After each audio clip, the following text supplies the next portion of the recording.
Let's train today and let's use a tool and make sure that we use the tool and the tool doesn't use this. This is the slip line. If you don't know what that is, the way that we set it up is I have 2 wraps. I always set up the slip line on the bottom as well because it's important to hold our feet accountable. You know, I'm big on footwork. So the slip line's purpose is to have us understand where our opponent could potentially be, but more importantly, where our head is. It's a good way to work on head movement. And with head movement being one of the emphases that we work on throughout the week, it's important to get better at your head movement. So the most important thing about head movement is wherever your head is and where it can go, because your head is the target or you have other targets as well. So from a demonstration standpoint, what does that mean?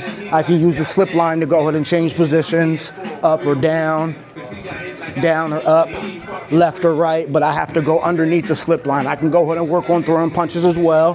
However, once again, this is a visual cue to remind us where our opponent may be. So let's talk specifics about this. Right now, if I'm on my back foot and I'm on this side of the slip line, my opponent has 2 locations that they can be in.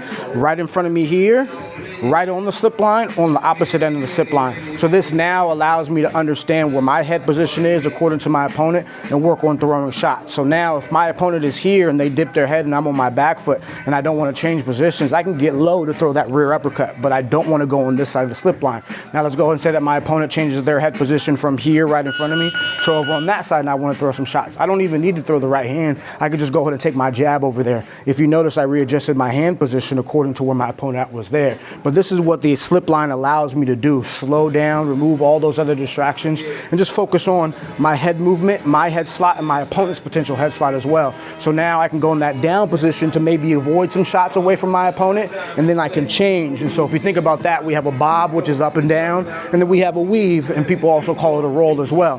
So now my opponent's head slot is here. I'm in a different head slot position. So now I can work on throwing those shots to throw up my opponent that way. Getting away from shots, coming back up with shots.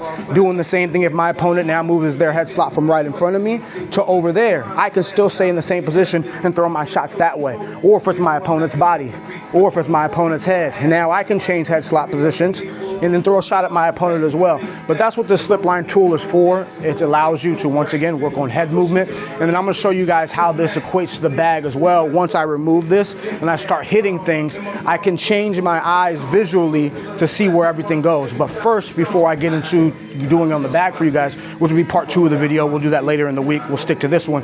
I wanna help you get better at fighting southpaw as well, or fighting a southpaw. So now, same thing, I just switched my feet off of here. If you notice, from a southpaw position, I'm now on my front foot. Most of the time, southpaw fighters are going to fight an orthodox fighter, which means that they're either fighting this way or that way, wherever their opponent is at. If you notice from a southpaw orthodox fighter, they're always talking about that lead foot battle.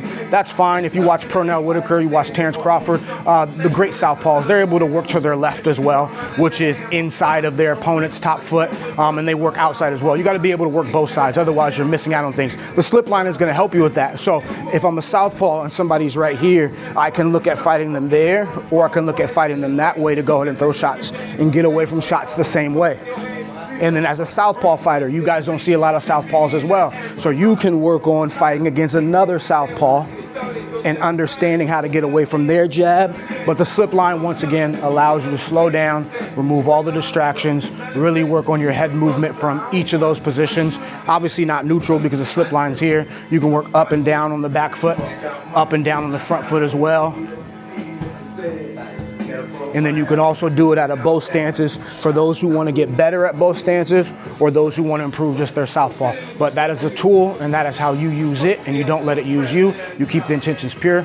Ask me questions. That's what I make videos on. I'll see you guys in the next one.